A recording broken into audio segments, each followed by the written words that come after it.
അസ്സലാമു അലൈക്കും. നമ്മളെ 7ാം ക്ലാസ്സിലെ ഒന്നാമത്തെ പാഠാണ് മിനൽ ഖുർആനിൽ കരീം എന്നുള്ളത്. അതിൽ പ്രധാനമായും നമുക്ക് പഠിക്കാനുള്ളതാണ് മഹ്റൂഫ് മജ്ഹൂല്. വളരെ സിമ്പിളാണ്. നമ്മൾ കരുതുന്ന മാതിരി ഒട്ടും പ്രയാസമല്ല.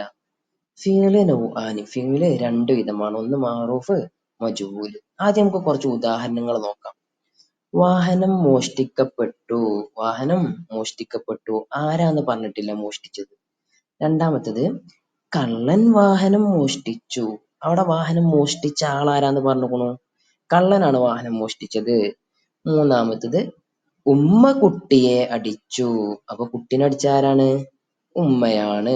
നാലാമത്തെ ഉദാഹരണം നോക്കി. കുട്ടിയെ അടിക്കപ്പെട്ടു. ആരാ അടിച്ചെന്ന് പറഞ്ഞുകുണോ?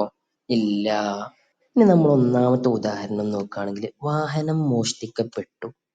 വാഹനം മോഷ്ടിച്ചത് ആരാണെന്ന് പറഞ്ഞിട്ടില്ല. അങ്ങനെ ആ പ്രവൃത്തി ചെയ്ത ആളെ പറഞ്ഞിട്ടില്ലാണ്ടെങ്കിൽ അത് മജ്ഹൂലായിരിക്കും. അടുത്തത് നോക്കി, കള്ളൻ വാഹനം മോഷ്ടിച്ചു. അപ്പൊ അവിടെ ആരാ മോഷ്ടിച്ചെന്ന് പറഞ്ഞുകൊണ്ട് ആരാണ്? കള്ളന്. അങ്ങനെ ചെയ്ത ആളെ പറഞ്ഞിട്ടുണ്ടെങ്കിൽ എന്താണ്? മഅറൂഫായിരിക്കും. ഉമ്മ കുട്ടിയെ അടിച്ചു. അപ്പൊ കുട്ടീനെ അടിച്ചത് ആരാണ്? ഉമ്മ എന്ന് പറഞ്ഞുക്കുണു. അപ്പൊ എന്താണ്? മഅറൂഫാണ്. കുട്ടിയെ അടിക്കപ്പെട്ടു. ആരാണ് കുട്ടിയെ അടിക്കപ്പെട്ടതെന്ന് പറഞ്ഞുക്കുണോ? ഇല്ല. അപ്പൊ അതെന്താണ്? മജ്ഹൂലാണ്. ഈ രൂപത്തിൽ നമുക്ക് വളരെ സിമ്പിളായിട്ട് മഅറൂഫും മജ്ഹൂലും മനസ്സിലാക്കാൻ പറ്റും. ഇനി നമുക്ക് ഉദാഹരണത്തിലൂടെ മനസ്സിലാക്കാം. ഉമ്മ കുട്ടിയെ അടിച്ചു. ലൊറബൽ ഉമ്മുൽ വലദ. ഉമ്മ കുട്ടിയെ അടിച്ചു. ലൊറബയാണ് ഫീൽ, അടിച്ചു എന്നുള്ളത്. ആരടിച്ചത്? ഉമ്മ. അതാണ് ലൊറബൽ ഉമ്മു, അവസാനം ലൊമ്മു വന്ന് റഫ് വന്ന്. അപ്പൊ ഉമ്മ അടിച്ചു അൽ വലദാരെ, കുട്ടിയെ. ഇതിനാണ് എന്തെന്ന് പറയാ? മഅറൂഫ് എന്ന് പറയാ. ഇദാ ദുക്കിറ മഅൽ ഫിഅലി ഫാഇലഹു യുസമ്മ മഅറൂഫൻ. ഇദാ ദുക്കിറ പറയപ്പെട്ടാൽ, മഅൽ ഫീലി ഫീലിനോട് കൂടെ പറയപ്പെട്ടാൽ, ഫായിലു എന്തിനെ? അതിന്റെ ഫായിലിന്, അഥവാ അത് ആരാ ചെയ്തു എന്ന് പറയപ്പെട്ടാൽ അതിന് പറയപ്പെടുന്ന പേരാണ് മഅറൂഫ് എന്ന്. ഇനി ആ ഉദാഹരണത്തിന് തന്നെ ളുരിബൽ വലതു, കുട്ടിയെ അടിക്കപ്പെട്ടു എന്നാക്കിയാൽ, അഥവാ അടിച്ച വ്യക്തിനെ പറഞ്ഞിട്ടില്ലാണ്ടെങ്കിൽ അപ്പൊ അതിന് പറയപ്പെടുന്ന പേരാണ് മജ്ഹൂല് എന്ന്. ഇവിടെ നമ്മൾ മനസ്സിലാക്കേണ്ടത്, നേരത്തെ പറയപ്പെട്ടിലൊക്കെ റബൽ ഉമ്മൂന്ന്, ഉമ്മാക്കിന്ന് റഫ് എഴുതിന്നല്ലേ. ഇവിടെ നേരെ മറിച്ച് ആ അടി കൊണ്ട ആളുണ്ടല്ലോ കുട്ടി, ആ കുട്ടിക്ക് റഫ് ചെയ്യും. ളുരിബൽ വലതൂന്നാക്കിയിട്ട് മാറ്റും. അപ്പൊ മജ്ഹൂലാക്കുമ്പോ ആദ്യം ഉണ്ടായിരുന്ന ഫെയിൽ ഉണ്ടല്ലോ, ഇപ്പൊ ലൊറബ എന്നുള്ളത്, അതിന്റെ ഫാഫീല്, അതായത് ഫസ്റ്റത്തെ അക്ഷരത്തിന് ലൊമ്മും അവസാനത്തിന് മുമ്പുള്ളതിന് കസറും കൊടുക്കും. അങ്ങനെയാണ് ളുരിബ എന്ന് പറയപ്പെടുന്നത് കേട്ടോ. അങ്ങനെ ഫായിലിനെ പറയപ്പെട്ടിട്ടില്ല എങ്കിൽ എന്താണ്? അത് മജ്ഹൂൽ. ഇങ്ങനെ ഫായിലിന്റെ സ്ഥാനത്ത് വരുന്ന ലൊമ്മ് ചെയ്യപ്പെട്ടതായ ആ വലതു എന്നതുപോലത്തതിന് പറയപ്പെടുന്ന പേരാണ് നായിബ് ഫായില്. ഇനി കുറച്ച് ചോദ്യങ്ങൾ നോക്കാം. കൈഫ യുജ്അലുൽ ഫിഅലുൽ മഅറൂഫു മജ്ഹൂലൻ. എങ്ങനെയാണ് ഫീല് മഅറൂഫിനെ ഫീല് മജ്ഹൂലാക്കപ്പെടുന്നത് എന്ന് അല്ലെ. അതിന്റെ ഉത്തരം നോക്കി. ളുമ്മ ഫാ അൽ ഫീലി, ഫാ ഫീലിന് ളുമ്മ ചെയ്തിട്ട്, അതായത് അതിന്റെ ഫസ്റ്റത്തെ ആ ഫീലിന്റെ ഫസ്റ്റത്തെ അക്ഷരത്തിന്, ഇപ്പൊ ഫഅല എന്ന് പറയുകയാണെങ്കിൽ ഫസ്റ്റത്തെ അക്ഷരത്തിന് എന്താവുക? ളുമ്മ കൊടുത്തിട്ട് ഫൂന്നാക്കുക. വക്സിർ മാ ഖബലൽ ആഖിരി ഫിൽ മാദി, മാദിയില് അതിന്റെ അവസാനത്തിന് മുമ്പുള്ളതിന് എന്താക്കും ചെയ്യുക?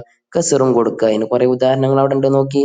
ഫഅല എന്നുള്ളത് ഫുഇല, കത്തല എന്നുള്ളതിനെ കുത്തില എന്ന് പറയപ്പെടും പോലെ, ശരിബ എന്നുള്ളതിനെ ശുരിബ എന്ന് പറയപ്പെടും പോലെ. ഇനി അടുത്ത ക്വസ്റ്റ്യൻ നോക്കി. വഫിൽ മുലാരി ഉൽമും ഹർഫുൽ മുലാറഅതി വഫ്തഹ് മാ ഖബലൽ ആഖിരി. എങ്ങനെ വരിക മുലാരിയില്? മുലാരിയില് മുലാരിന്റെ അക്ഷരം ഉണ്ടല്ലോ, അത്തൈന എന്നുള്ള അലിഫ് യാ താ നൂൻ എന്നുള്ള അക്ഷരം, അതിന് ലൊമ്മ കൊടുക്കും. എന്നിട്ട് അവസാനത്തിന് മുമ്പുള്ളതിന് എന്തും കൊടുക്കും? ഫതഹും കൊടുക്കും. ഇപ്പൊ യഫ് അലു അല്ലെ, ഫഅല യഫ് അലു എന്നുള്ളതിനെ എന്താക്കിയിട്ട് മാറ്റും? യുഫ് അലു, യുഫ് അലു എന്നായിട്ട് വരും മജ്ഹൂലാകുമ്പോ കേട്ടോ. ഇപ്പൊ യക്തുബു എന്നുള്ള എന്തായിട്ട് മാറും? യുക്തബു എന്നായിട്ട് മാറും ആ രൂപത്തില്. ഇപ്പൊ ഫതഹനെ യഫ്തഹു എന്നുള്ള മുലാരിനെ യുഫ്തഹു എന്നാക്കപ്പെടും പോലെ, യജ്അലു എന്നുള്ളതിനെ യുജ്അലു എന്ന് പറയപ്പെടും പോലെ, യദ്കറു എന്നുള്ളതിനെ യുദ്കറു എന്ന് പറയപ്പെടും പോലെ, ആ രൂപത്തിലാട്ടോ. ഇനി കുറച്ച് ക്വസ്റ്റ്യൻസ് നോക്കാം. ബ്രാക്കറ്റിൽ നിന്ന് തെരഞ്ഞെടുത്ത് എഴുതാനാണ്. അപ്പൊ അവിടെ നൽകപ്പെട്ടിട്ടുള്ളത് ഫുരീല എന്നാണ്, ഫർലാക്കപ്പെട്ടു. അപ്പൊ എന്താണ്? മാറൂഫാണോ? അല്ല, കാരണം ഫാഫീലിന് ലൊമ്മാണ്. അപ്പൊ എന്താണ്? മജ്ഹൂലാണ്. പിന്നെ അവിടെ നൽകപ്പെട്ടിട്ടുള്ളത് സൗമൂന്നുണ്ട്, സൗമാന്നുണ്ട്. അങ്ങനെ മജ്ഹൂലായ ഫീല് വന്നാൽ അതിന് ശേഷം വരുന്നതിന്റെ അവസാനം എന്തേക്കാരം? ലൊമ്മേക്കാരം. അപ്പൊ എന്താണ് വരിക? സൗമു. പിന്നെ എല്ലാവർക്കും എന്താണ്? ഇലാലം യുദ്ക്കർ പറയപ്പെട്ടിട്ടില്ലെങ്കിൽ മഅൽ ഫീലി ഫീലിനോട് കൂടെ ഫായിലുഹു അതിന്റെ ഫായിലിനെ പറയപ്പെട്ടിട്ടില്ല.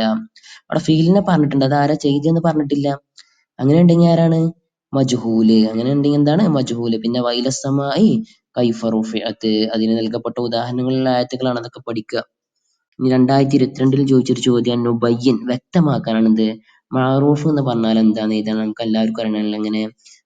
ഫീലിനോട് കൂടെ അതിന്റെ ഫായിലിനെ പറയപ്പെട്ടിട്ടുണ്ടെങ്കിൽ അതിനെന്തെന്ന് പറയും? മഅറൂഫ് എന്ന് പറയപ്പെടും. പിന്നെ അടുത്ത ചോദ്യം നോക്കി പൂരിപ്പിക്കാന്. ഇസാ ദുക്കിറ പറയപ്പെട്ടാൽ മഅൽ ഫീലി ഫീലിനോട് കൂടെ പറയപ്പെട്ടാൽ ഫായിലുഹു അതിന്റെ ഫായിലിനെ പറയപ്പെട്ടിട്ടുണ്ട് യുസമ്മ അതിന് എന്താ പേര് പറയപ്പെടുക എന്നാണ്. ഇവിടെ ഒരുപാട് കൊടുത്തിട്ടുണ്ട്. ഏതാണ് വരിക? മഅറൂഫ്. 2024 ചോദിച്ച ചോദ്യമാണ് മാദി മജ്ഹൂൽ ഇതിൽ ഏതാണെന്നുള്ളതാണ്. അവിടെ യസ്മോ എന്ന് കൊടുത്തിട്ടുള്ളത് മാദിയാണോ? അല്ല. പിന്നെ കുത്തില എന്നുണ്ട്, ലൊറബ എന്നുണ്ട്. ലൊറബ എന്നുള്ളതിലെ ഫസ്റ്റത്തെ അക്ഷരം എന്താണ്? ഫതഹ ആണ്. കുത്തില എന്നുള്ള ഫസ്റ്റത്തെ അക്ഷരത്തിന്റെ ഹർക്കത്ത് ഏതാണ്? ലൊമ്മാണ്. മജൂലാകുമ്പോ ഒന്നാമത്തെ അറഫിന്റെ ഹർക്കത്ത് എന്തേക്കാരം? ലൊമ്മേക്കാരം. അപ്പൊ എന്താ വരിക? കുത്തില എന്നുള്ളത്. പിന്നെ അർത്ഥം എഴുതാനാണ്. ഈ രൂപത്തിലാണ് ക്വസ്റ്റ്യൻസ് മുമ്പ് വന്നിട്ടുള്ളത്. അപ്പൊ അതൊക്കെ എന്താവുക? വേണ്ട രൂപത്തില് പഠിക്കുക. പടച്ച റബ്ബ് അർഹമായ വിജയം നൽകി അനുഗ്രഹിക്കുമാറാവട്ടെ. അസ്സലാമു അലൈക്കും.